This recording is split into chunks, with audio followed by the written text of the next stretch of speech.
বন্ধুরা, ধরো সব কিছুই স্বাভাবিক নিয়মে চলছে, কিন্তু হঠাৎ করেই তুমি দেখতে পেলে যে সময় পজ হয়ে গেল, অর্থাৎ সময় তার প্রবাহ বন্ধ করে দিয়েছে। তাহলে কি হতে পারে? তাহলে কি আলো ছড়াবে, নিঃশ্বাস চলবে, নাকি তুমি একেবারে জমে যাবে? আমরা মনে করি একটা ঘড়ির কাঁটা চলে যায়, যা আর ফিরে আসে না। কিন্তু বিজ্ঞান কি বলে? বিজ্ঞান বলে সময় হচ্ছে চতুর্থ মাত্রা, অর্থাৎ ফোর্থ ডাইমেনশন। আমরা পৃথিবীতে যা দেখতে পাই তা হচ্ছে গিয়ে 3 ডাইমেনশন, অর্থাৎ দৈর্ঘ্য, প্রস্থ এবং উচ্চতা। এর বাইরে আরও একটি ডাইমেনশন আছে, যেটা হচ্ছে গিয়ে সময়, যাকে ফোর্থ ডাইমেনশন হিসেবে বিবেচনা করা হয়। আলবার্ট আইনস্টাইনের জেনারেল রিলেটিভিটি তত্ত্বে বলা হয়েছে, মধ্যাকর্ষণ বা গতি বাড়লে সময় ধীরে চলে যায়। অর্থাৎ সময় নির্দিষ্ট কিছু নয়, এটা পরিবর্তনশীল। তাহলে যদি সময় একবার থেমে যায়, তাহলে কি ঘটবে? তো আজকে ব্যাখ্যা করা যাক, সময় যদি থেমে যায় তাহলে কি ঘটতে পারে। প্রথমত, সময় যদি থেমে যায়, সবার আগেই আলো থেমে যাবে। আলো চলার জন্য সময় লাগে। যদি সময় না থাকে, ফোটন চলবে না, চতুর্দিক ডুবে যাবে একবারে অন্ধকারে। যদি সময় থেমে যায়, দ্বিতীয়ত আমাদের দেহ থেমে যাবে।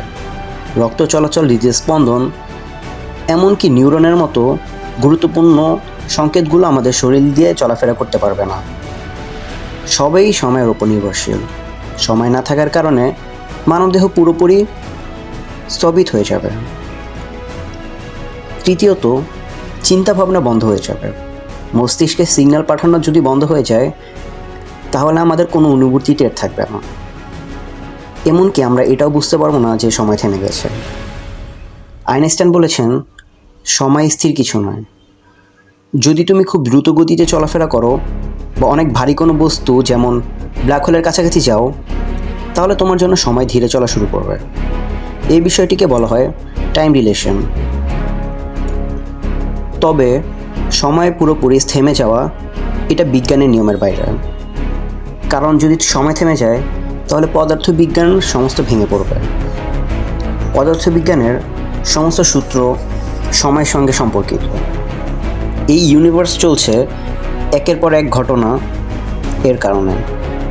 যদি সময় থেমে যায়, সেই ঘটনাগুলো আর ঘটবে না। মানে তুমি, আমি, সব কিছু থেমে যাবে। সব হবে নিষ্প্রাণ, সব হয়ে উঠবে অর্থহীন। তাই সময় শুধু একটা ঘড়ির কাঁটা নয়, এটা তোমার আমার অস্তিত্বের অংশ। একে থামানো নয়, বরং যতটা সম্ভব ভালোবেসে ব্যবহার করাটাই বুদ্ধিমানের কাজ।